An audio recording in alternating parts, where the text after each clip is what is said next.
Welcome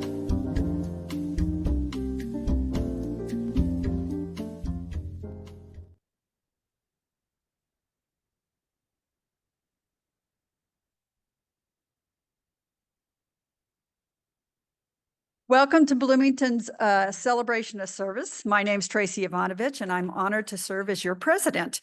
So our thought for the day, it's been an interesting week. I'll leave it at that. And I thought my mother always had sitting by her sewing machine the Serenity Prayer, which I always leveraged at Microsoft, especially, I'll just say, just to keep my sanity and my wits about me. So I thought that was a good thought for the day. God grant me the serenity to accept the things I cannot change, the courage to change the things that I can, and the wisdom to know the difference. So great words to live by. And with that, I will turn it over to Sally Gaskell in the ongoing president's tenure reflection. I was admiring your mallet from Constellation. Yeah.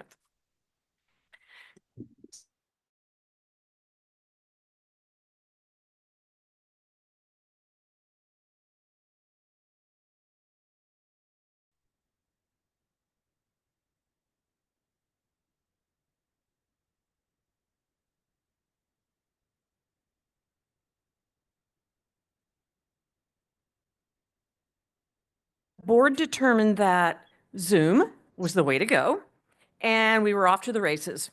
In July, Ashley Wesley became our president, and as we heard from her a couple of weeks ago, her entire 12-month term as president was spent on Zoom with no in-person meetings. So I took office in July 2021 and became the first hybrid president. Tracy's now the fourth. When it was safe to come back to the IMU that fall, 2021, we had to figure out how to safely meet in person and also how to continue with Zoom. We wanted to keep the Zoom option for those members who are not yet comfortable in meeting in person, as well as for those who live out of town. That's you, Raj Hadawi. Raj Hadawi had been a member of our club when he lived here, went away, came back when we were on Zoom, and is still here. And Raj should know that we specifically decided to keep the Zoom option for him. Okay. So it's one thing to have a meeting entirely online. And can I just say, it's pretty easy. You just open up Zoom and go. In fact, you can have out of town program presenters and it's just the same as not. But doing both the hybrid thing of both in-person and online is another thing. I recall both Alan Barker and Michael Shermis as being particularly instrumental in figuring out our hybrid technology. In fact, Michael used to arrive 90 minutes before the start of every meeting, 10:30 in the morning on Tuesdays, just to get all the tech in place. After many months, the club agreed to hire a Zoom producer to do that, and we're grateful to Isaac for being here today. Now, that pandemic year, my year, the transitional year coming out of COVID, we still managed to do what we do as a club. We gave scholarships to both graduating high school seniors and to Ivy Tech students. We had community service projects, mostly outdoors. We raised money for community service through the Rotary Toast. And that fall, we honored Charlotte Sitlow. I remember that was the first big event that a lot of people attended in person. We were all so giddy, both to honor Charlotte as well, of course, as to just see each other to do that. And we also ventured back into social events, beginning with that holiday party that year. A couple of new initiatives started in my year. First, we started the Rotary Book Club, still going strong. And everyone in the club is automatically a member of the Rotary Book Club. Bet you didn't know that. Our next book, we read books about Indiana, by Indiana authors, both nonfiction and fiction. Our next book is a novel that has won some national awards. It's called The Rabbit Hutch by Tessa Ginty. It's a contemporary novel set in Indiana, and she's an Indiana writer. We also became involved that year with the Sibling City Project. I had read about this new Bloomington Palo Alto partnership, and I reached out to our counterparts at the two Palo Alto Rotary clubs. a delegation of Palo Alto Rotarians came to Bloomington the spring of my presidential year. And thanks to the indefatigable Alan Barker, that partnership is still happening between Bloomington and Palo Alto 4 years later, and Rotary has been a critical part of it. So in conclusion, I want to say that it is a huge honor to serve as president of this club. It is one brief year, but it's a year packed with lots of stuff. I actually never saw it coming. I had never had a leadership position outside the arts in Bloomington or anywhere else. Nor had, as far as I know, Bloomington Rotary Club ever had an arts leader, at least to my knowledge. I'd like to end by asking each of you to seriously consider becoming president at some point in your professional life, maybe in your retirement. It's a really powerful opportunity to live out our mantra of service above self. Thank you.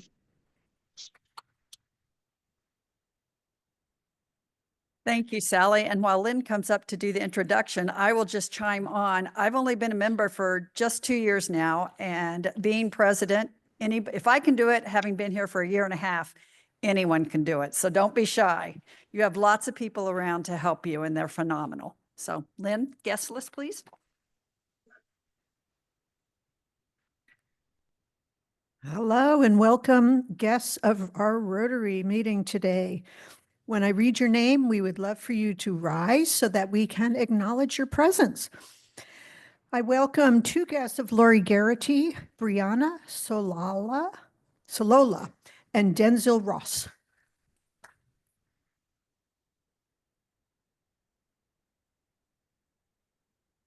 A guest of Liz, there are a few Liz's, so some Liz, is David Weil from the warehouse. We have Chloe Chang.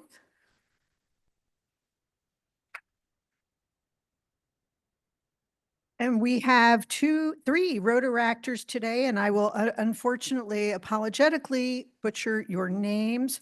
Wasif Ali, Yeha Kader, and Ahmed Al-Sher.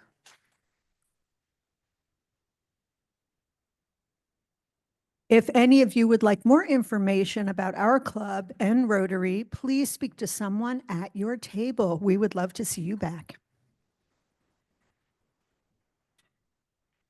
Thank you, Lynn. And I believe, Leslie, we have a few guests online. I thought I saw Megan in there. We do. We have Megan Gerhardt. Megan's calling in from Italy.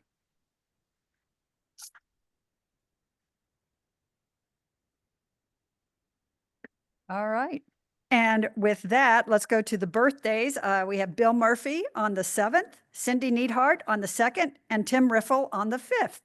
And for anniversaries, we have Dakir Abdullah, 2 years, Aaron Davis back in the flesh for 12 years, Martha Foster back with 15 years, Jane Cooper Smith for 2 years, Henry Leck 2 years, Lexi Walter 2 years, and Dee Dee LaRosa 2 years. So a lot of 2 years, lots of anniversaries. For announcements, if you are interested, we talked about the district conference that's coming up in April. We have 3 scholarships available for any new members that would like to attend. It's an excellent opportunity to meet and learn more about Rotary. It will be up at Keystone at the Crossing, Sheraton. And if you're interested, please see myself or email me. We would love to send a couple of new members there. There'll be a lot of, I won't say old, I'll say experienced members going. I know myself and several others will be attending as well. So we'd love to have some of you newbies joining us along. Secondly, there are flyers on your table for Valentine's Day. They're offering you and your special one a chance to enjoy a wonderful evening of dinner and entertainment at the Far Gallery while contributing to the families with children who have suffered in the California fires. It's a great way to give while celebrating a day of love on the 14th. So it's sure to be a fun time. If you don't have plans, you now do. Make sure you take a copy of that. And we all welcomed baby Cochran on the 1st of February.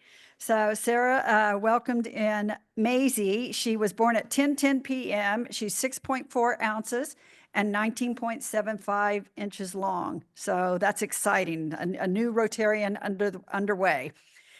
Last announcement is a reminder that our next service project sign-up list is in the roundabout. We do need a few more sign-ups for the Hoosier Hills Food Bank preparation of food. If you're able to, please join us. It'll be a great time. And of course, we're always looking for help out at Teachers Warehouse. And again, both of those will be available on the roundabout. And with that, I saw Mr. Wicks out in La La Land on Zoom. Are you there, Steve? Yes, can you hear me? Yes, sir. If you would do the honors of introducing our program.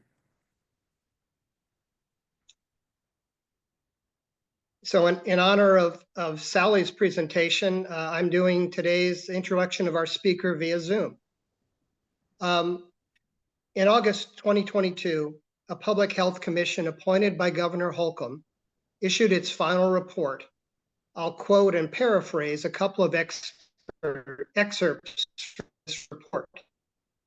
Indiana persistently ranks among the bottom 20 states and often the bottom 10 states on key public health metrics.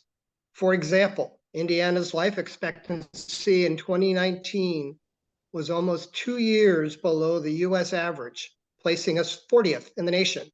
Of even greater concern is the 9-year difference in life expectancy between Hamilton County, Carmel, Fishers, Noblesville, and Scott County, a rural southern Indiana county.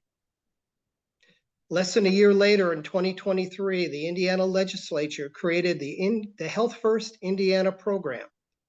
The state pledged $75 million in 2024 and $150 million in 2025 to county public health departments that provide core services.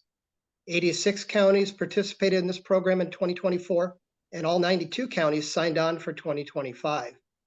Improving public health in Indiana is way more complicated than tracking how much money is being spent in the state legislature. Our speaker, Dr. Valerie Yeager, is an expert in public health, and today she will bring us up to date regarding what is happening in Indiana. Dr. Valerie Yeager is a professor in the Department of Health Policy and Management and is the director of the Center for Health Policy at the IU Indianapolis Fairbanks School of Public Health. She is also a principal investigator in the Consortium for Workforce Research and Public Health, a collaboration of universities and public health organizations conducting practice-oriented research and analysis on public health finance, workforce, and infrastructure. She has a doctorate in public health and a master's in public health from the University of Alabama at Birmingham, along with a master's in writing from the University of Stellenbosch in South Africa. Dr. Yeager previously served as a Lister Hill Policy Fellow at the CDC in the Division of Global Migration and Quarantine. Valerie's first time traveling abroad was nearly 30 years ago to conduct fieldwork in the markets of Accra, Ghana. Since then, she has visited 28 countries and continues to be curious about other cultures and their ways of living. What always brings her home is needing to see her 3 dogs. Welcome, Dr. Yeager.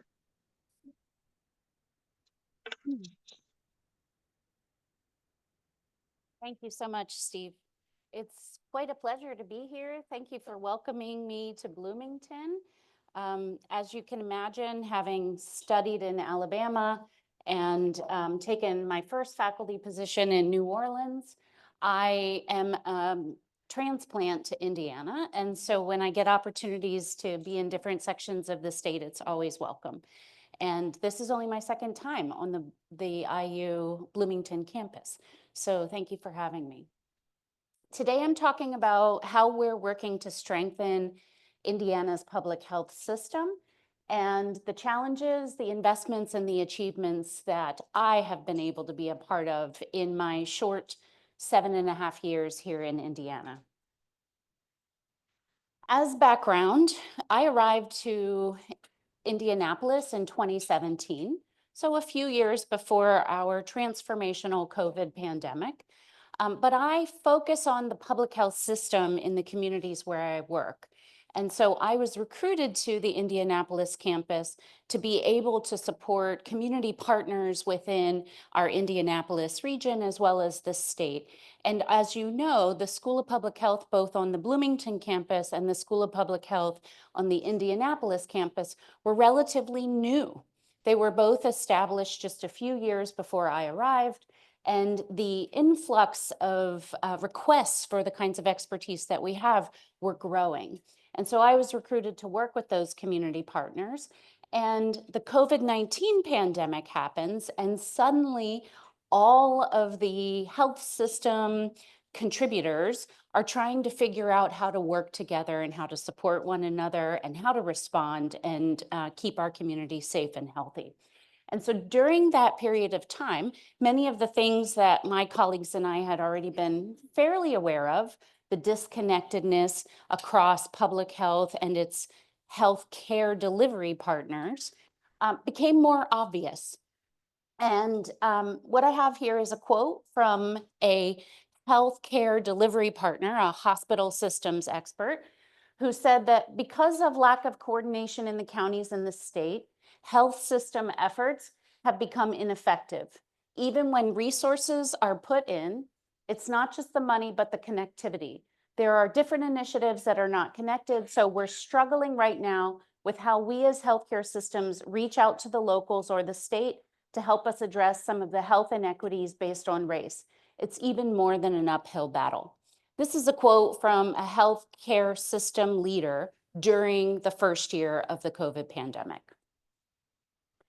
So the Fairbanks Foundation, which is based in Indianapolis and which endowed the school that I work in, came to our school and asked us if we would help to document the experiences of the public health system in our state and also the challenges that were becoming more obvious to others during the pandemic response. And so my dean and I led a 3-month intensive study of the public health system. And for the future, we'd like to do that on a longer scale than just 3 months, but we were asked to do that in advance of the legislative session that was coming up.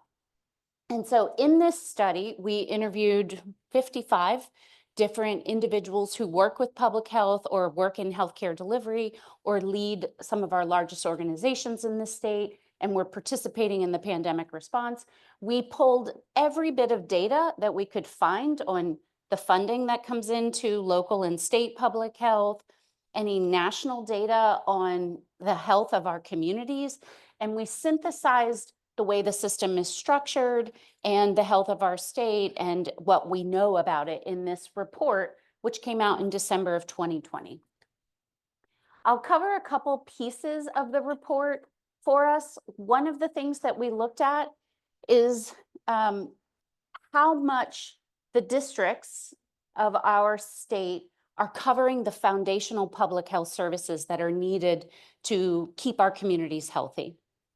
And as a reminder, when we talk about public health, we're talking about prevention. So keeping people healthy is far more efficient and cost-effective than treating people when they're unwell. And while there's great value in healthcare delivery, if we invest in public health, we pay less and people live longer lives. So across our state, we had, on average, our districts were at about 50-ish% covering the foundational public health services that are expected to be provided to a local public health setting. We also compared ourselves to 2 different groups. We looked at our neighboring states because we have culturally a lot in common with our neighboring states, but we also looked at states that are similar to us in terms of industry, how we vote, and we compared what type of public health investment we have. And what you're looking at as the dotted line is the average for the US. And when Indiana is below that average, it's a red dot. So on average, public health investment at the state level is at least 60% lower than the national average. When we look at the funding that's coming into our state from CDC or from HRSA, the federal agency, we're 20-ish% below the national average. We have about the average in flu vaccination rate. We are substantially below the national cigarette tax rates. We have substantially lower childhood vaccination rankings, and our adult and elderly vaccination rate is also lower than the national average. We have one of the highest rates of adult smokers in the nation. We're at least 10% below the US average for preventable mortality among infant deaths, accident deaths, alcohol, drug, and suicide deaths, and we score in the bottom tier nationally on public health preparedness as well. Now, all of these pieces of data and these charts are available in that Indiana Public Health System report, which is available on our school's website. So if anybody wants to look more in depth at these things, I can certainly guide you. We also summarized in our report that if we can invest in keeping people healthy, there's a bi-directional relationship between health and wealth. So the wealthier you are, typically the healthier you can remain. The healthier you are, the greater wealth you can earn. And this both is for individuals, but it's also for communities. So if our communities are healthier, they can invest their money in the economy and other business and types of things like that. And businesses that have healthy workers can invest their money not in replacing individuals who have to leave to be unwell or be out of the office, but in growing their business. So strategic investments in Indiana's public health system present an opportunity to be able to improve health across our state and our communities, but also for our economy. And so, like I said before, it costs far less to keep people healthy than it does to make them well again. So as a result of our report, Governor Holcomb established the Public Health Commission. So he stood up this commission in August of 2021.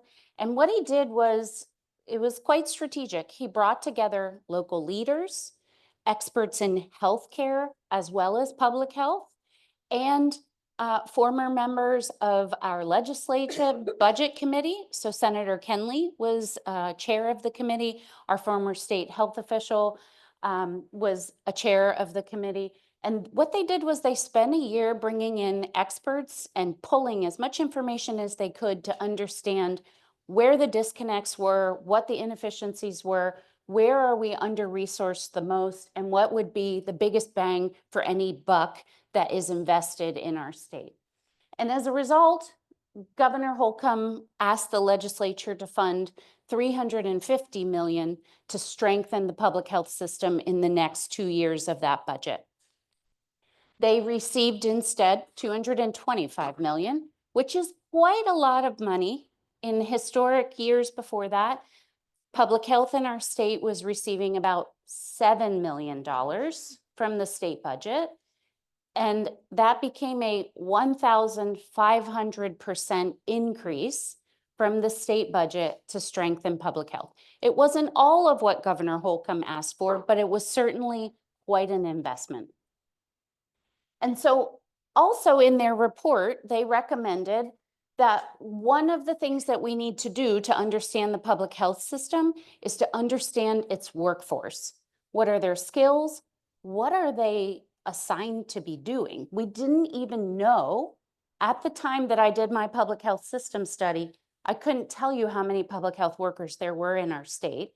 I couldn't tell you how they're educated or what years of experience they have or when they plan to retire or what they do on a daily day. We didn't even know what their occupations were as a collective.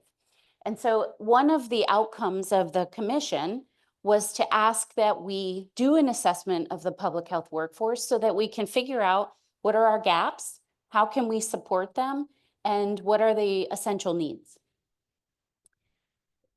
And as Gabby Merrill and Hugh Tilson wrote in a report back in 2002, so quite some time ago, without a competent workforce, a public health agency is as useless as a hospital with no healthcare workers. And so understanding the workforce was one of our next goals. And I led the enumeration of our workforce, and in the post-COVID period, all across our country, there were investments coming into public health that were meant to fill in the gaps that we found during the COVID era. We also had a substantial number of public health workers that burned out and left the workforce during the COVID period. And so we didn't fully know how many people left, how many gaps remained, and what were our biggest weaknesses.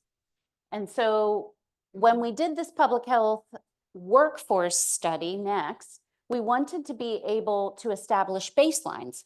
If the federal government and the state were going to be investing, we needed to know where we were starting so we could see what we were accomplishing.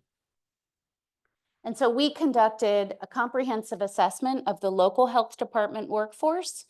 And this report came out, actually, it wasn't released to the public until the beginning of 2003, which happened to be the next legislative session. And the period of time where we were hearing what the funding would be that Governor Holcomb had asked for from the legislature. I also assessed the state health department workforce, and the state used that internally for some system strengthening, but it wasn't an external report. But this report became a national model. Other states had not yet assessed their entire public health workforce. And so Indiana was suddenly in the spotlight. And we were in the spotlight for a really good thing. We often get in the spotlight for being in the bottom in terms of how we rank on how much money we have to public health, or our smoking rate, or our cardiovascular disease rate, things like that. But here we are getting attention for some investments that are being made into the workforce and the assessment that we did. So I'll show you a couple pieces of the information that came out of that report. We identified that we have just over 2,000 employees that work in local health departments. Now, keep in mind, Marion County has a local health department that is actually bigger than the state health department. So they make up a good bit of this 2,000. They have somewhere around 800 employees. On average, across our state, we have 3 full-time equivalent public health workers for 10,000 people in our state, which doesn't sound bad, except that when you compare that on a national rate, the national average is 4.1 workers per 10,000. So again, we're below, but maybe we're doing so well with just 3. Let's check. We looked at, as I showed you that original map, it showed across the foundational public service needs and areas, how was the state doing in delivering those to our community? And we were at delivering about 50%. And so we asked each of the public health workers, this is the foundational public health services model, and it shows the areas that we expect services to be provided in. It includes communicable disease control, chronic disease injury and prevention, environmental public health, maternal, child, and family health, and then ensuring access and linkages to care. And then we have certain capabilities. Surveillance, that's how many syphilis infections do we have, and do we have an outbreak? Community partnership development, because public health agencies don't do this by themselves. They do it in partnership with other organizations. Ensuring equity, organizational competencies, communicating with the public, which was a key important factor during COVID, emergency preparedness and response, performance management, and policy development and support.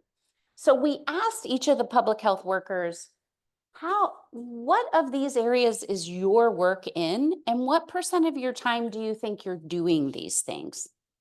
And for the first time, we had a sense of our capacity on an individual level.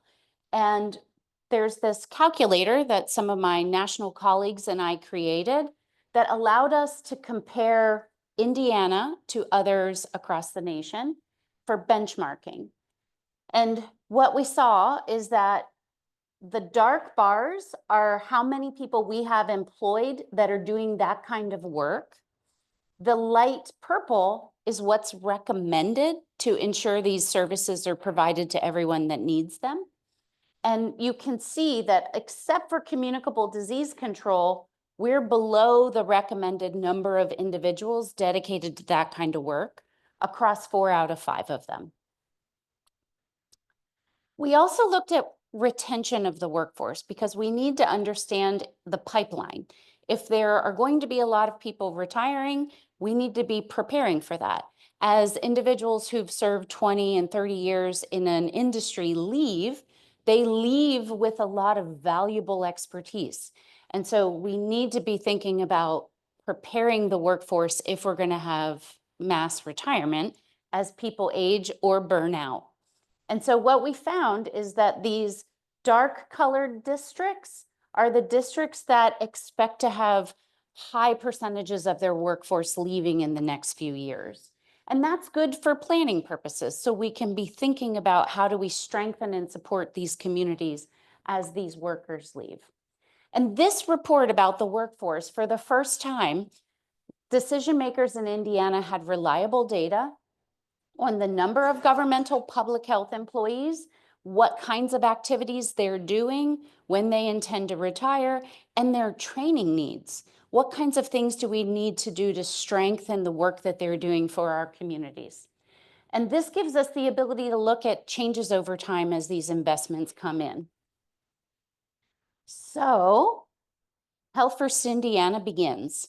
The legislature provides, as Steve mentioned, the first year, which was the calendar year of 2024, $75 million.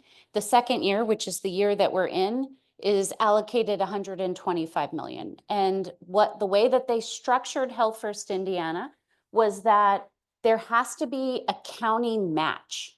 So if the state is going to invest in that local health department, the county had to put in a 20% match, basically being on the hook for some of the outcomes and the maintenance of this over time is the idea. 86 counties signed on in that first year. And in this year, all of the counties in our state have signed on. And what we did was we were asked to look at some of the return on investment. You know, that's kind of an important question. Okay, so we're giving $225 million to the public health system. What do we get for it? Seems like a reasonable question that members of our legislature might ask. And so the state health department came to my team and said, can you help us estimate some of these things? And we did that using some of the data that they provided. As I mentioned before, we had about 7 million annually coming to local public health. I think I've covered all those things. And so this report, we just released the preliminary report in December. And our current state health commissioner, Dr. Lindsay Weaver, presented findings from this report in December to the Legislative Budget Committee. And essentially what we did was we had a short period of time. So we picked 3 services that are being provided among hundreds of services that are part of this expansion of Health First Indiana. We looked at blood pressure screenings, prenatal care services, and fall prevention services. So these are the core public health activities that are being funded by Health First Indiana. And the data that we were provided was collected through the end of August. So this was just 8 months of last year. In 8 months, the 86 counties and their partners that were provided Health First Indiana funds had delivered a total of 581,073 additional services to their community across these 15 core public health areas as a result of the Health First Indiana funding. The 3 activities that we looked at for return on investment totaled a value of $94,394,667 at least. This is considered an underestimate because we didn't have every piece of information that we could have put into this calculation. And so these are the cost savings in healthcare and other costs to the individuals if they were provided prenatal care services, if they received a blood pressure screening and had undiagnosed hypertension, and in fall prevention services values. So just put that into perspective. It's just the first 8 months. And remember, 75 million for the whole year was being invested. So already in the first year, with just 3 services that we looked at, there is a bigger return on investment than what was invested. And if we looked at all of those services, which we haven't had the time to do yet, because it requires pulling all the literature and looking at economic assumptions around the cost savings, we're going to find that this number is going to go up substantially. And by the end of the second year, where the whole 225 million are invested, we're going to see this number be substantially higher. So we were also asked, could you tell us what we estimate our ranking to be in terms of public health funding nationally with this investment from Health First Indiana? And so holding all other states constant, assuming their legislatures aren't investing massive amounts of money into their states, we think that the Indiana ranking would go from 47th out of 50 to around 35th out of 50 at the end of the 2 years, assuming no other changes. What does that mean for us moving forward? If you've been watching what's happening right now in our legislative session and our new governor's proposed budget changes, the first thing he announced was that he would like to cut Health First Indiana by 50 million per year. So what that would mean is instead of 225 million in a 2-year cycle, they'd receive 125 million, which is still substantially more than the previous 7 million that they were receiving. And we'll wait and see. We don't have a budget yet, so we'll see what happens after this legislative session. We are currently watching all 92 counties put these dollars into action. But in terms of the workforce, these types of investments are short. We aren't going to see changes to cardiovascular disease deaths in Indiana in 2 years. So the types of outcomes that we want to see are going to take some time to see. And that's where it's challenging because our, decision makers want to know, what are we achieving? We can estimate the return on investment, but the real impact on each of us in this room and our communities will be multiple years down the road. So while we have some changes coming, there is still investment happening and transformation happening, and hopefully we can continue to support keeping our communities healthy. So thank you. I hope I didn't go too long.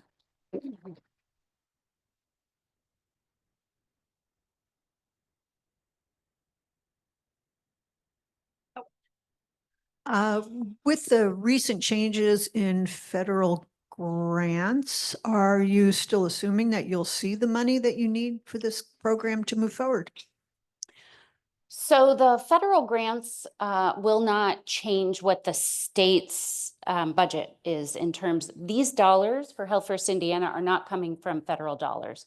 They're coming out of our state tax revenue.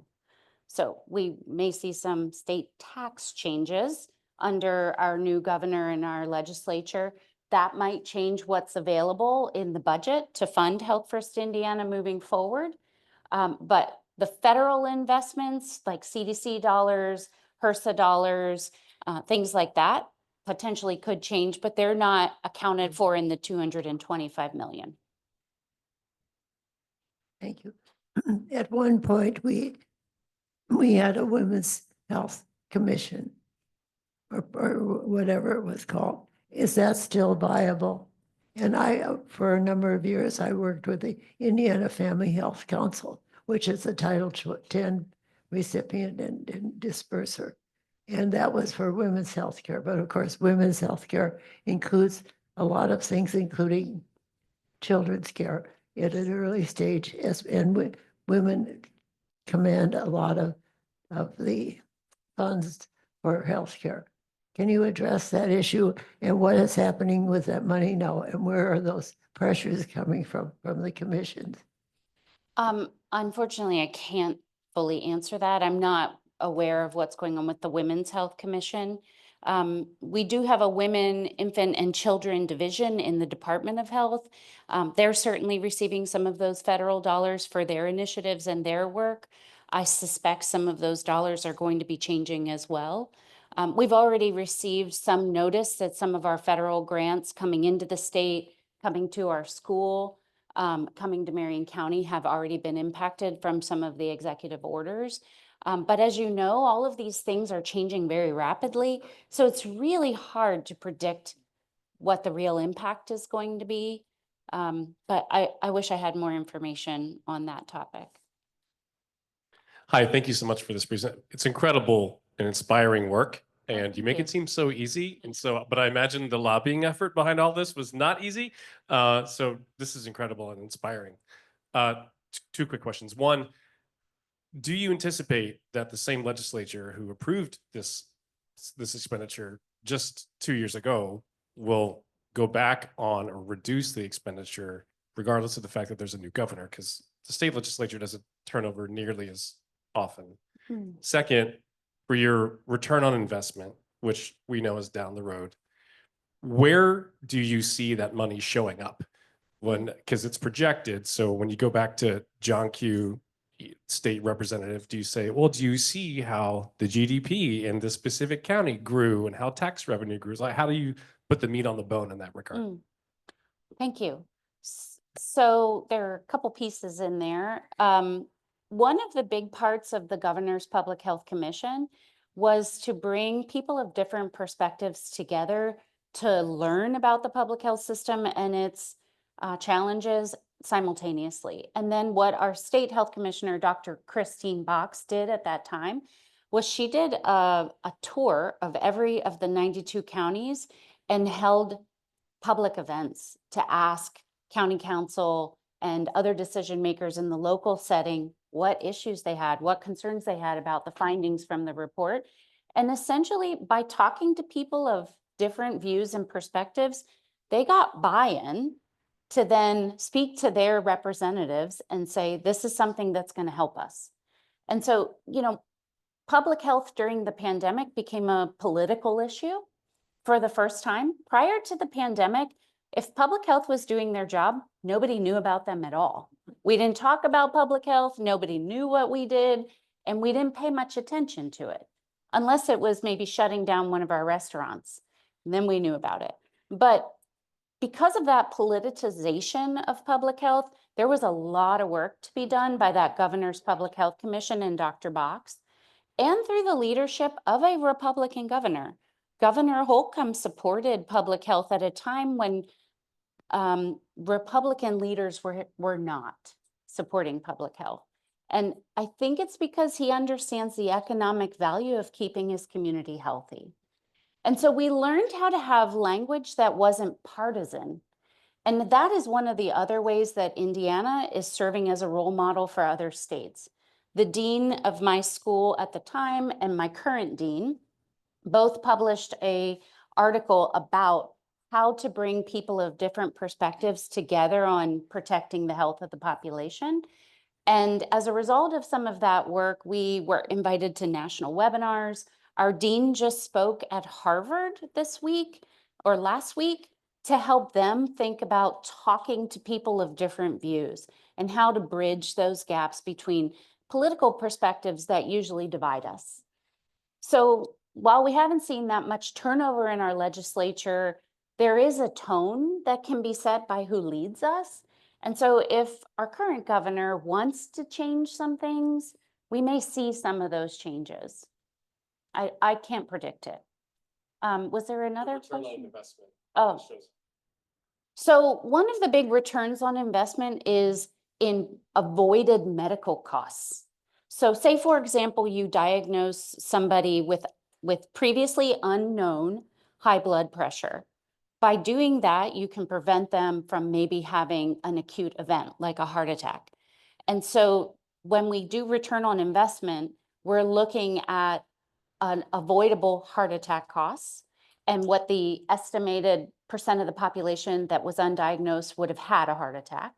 And what are the subsequent costs to that individual as a result of that acute event. So all of that gets factored in. Those costs are incurred by us as sole individuals, but they're also incurred by our insurers, which for many of us in the state of Indiana are large employers. So some of our largest employers are self-insured. They cover the costs of their population, their employees being sick. So if we can prevent those people from having a premature birth, which is going to be very costly, or prevent a stroke or a heart attack that could have been treated with a medication and kept that individual from having those acute events, then we're saving in our healthcare consumption, and we're saving in other things that are related to that. And we'll see that savings in abundance in other places. Yeah, Investments in it other will be places. passed on to the people who are helping pay for health insurance. That's partly us, but it's our employers as well. It will be passed on to communities and the individuals who are able to remain working, pay more taxes. All of those things are part of those estimations. Mhm.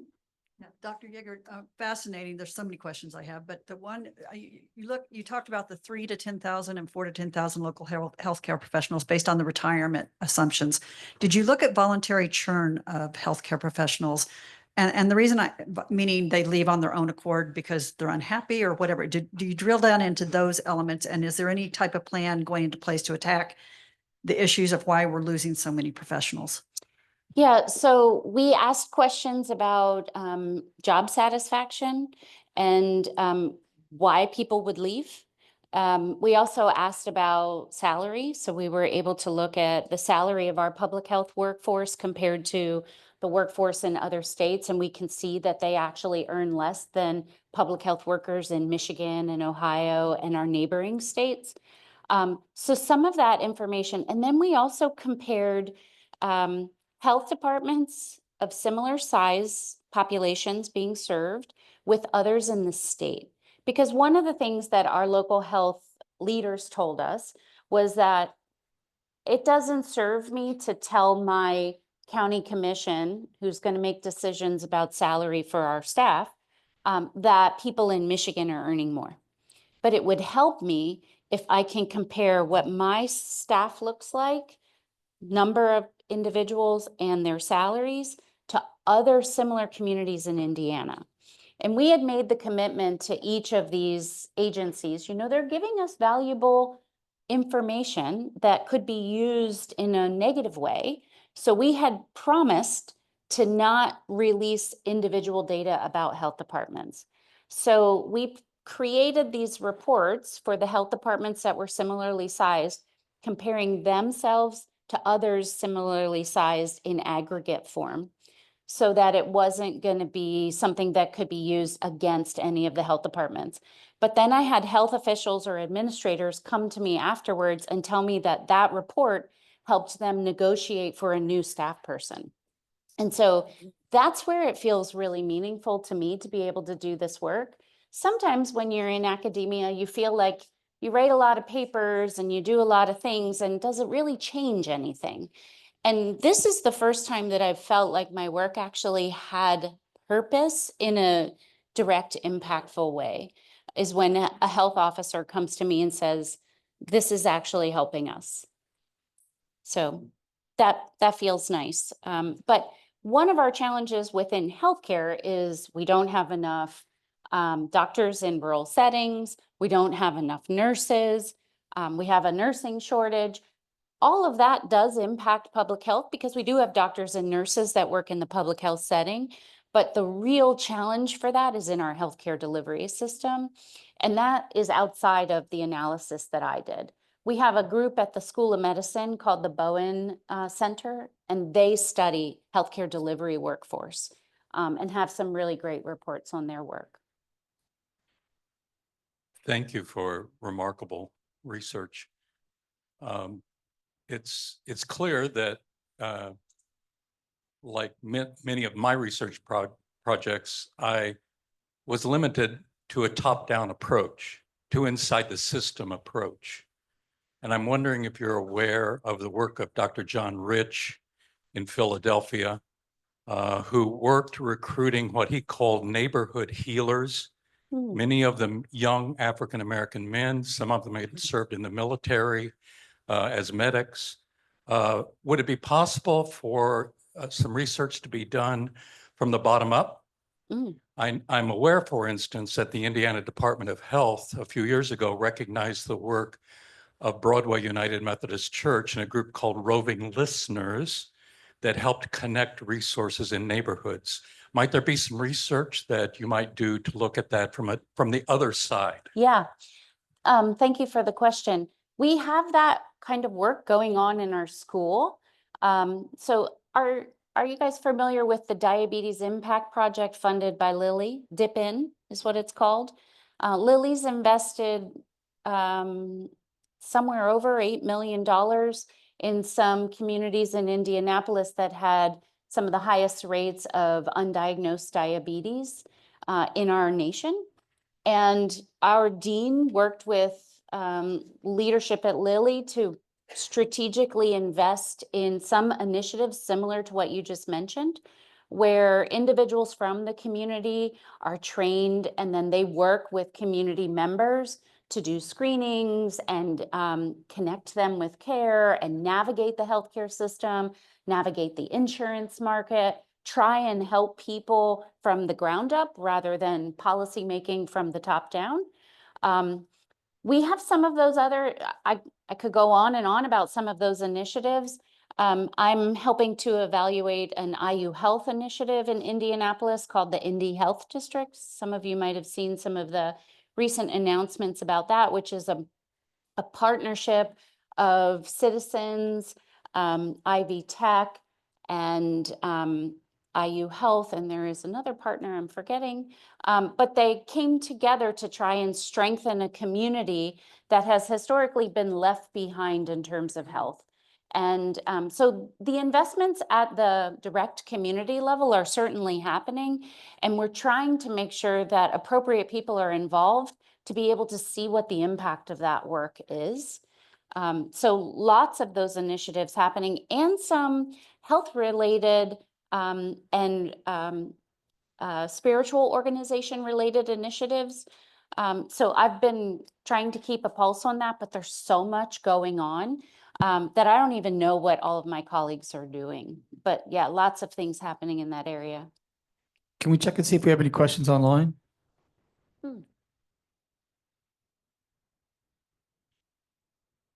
No? Okay. More. Yeah, since we're in Bloomington and on campus here, let's assume we have some freshmen who aren't decided yet about what to do, and they're feeling a little bit, let's say, under siege about public health. I mean, it's not, is it really the best profession to go into? Are we appreciated? Are we loved? Are we respected? What's your pitch for young people to consider a career in public health? So I do find that people are drawn to public health because they want to contribute.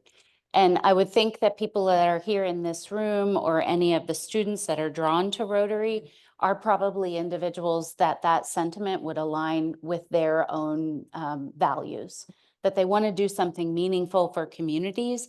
And there are innumerable ways that going through public health, you can get to those professions. So it's what brought me to public health, was having some role in helping other people. And I think it's a profession that certainly gives you an avenue to find the right fit for that. Yeah. Thank you. Thank you for having me. Yeah, thank you. Thank you for the wonderful program. And more importantly, thank you for the hard work and that you do for all our behalf. Yeah. It means a lot. Thank you. And then following that, we will be making $100 donation to the warehouse. So thank you again. Great. With that, let me acknowledge all those who helped make this program successful, starting with our executive assistant, Natalie Blaze, who's amazing. Steve Moberly, fantastic job greeting today. Lynn, thank you for the introductions. Leslie, excellent job on Zoom, much appreciated. And Sally, thank you for the reflection and thank you for helping bring Zoom to life ongoing. Alon, thank you for doing the reporting. We had a change in month. Thank you for catching that. It's February. Michael, as always, thank you for the camera and mic operation. And of course, Isaac, for the work you do with the audio and technical. You're blending right in. Next meeting will be on the 11th and here in the French Panning Room. And our guest speaker will be another riveting individual with Sheriff Ruben Marte. I'm sure there'll be lots of interesting questions for that one. With that, if you could all stand for the four-way test. Of the things we think, say, or do, first, is it the truth? Second, is it fair to all concerned? Third, will it build goodwill and better friendships? Fourth, will it be beneficial to all? And fifth, is it fun?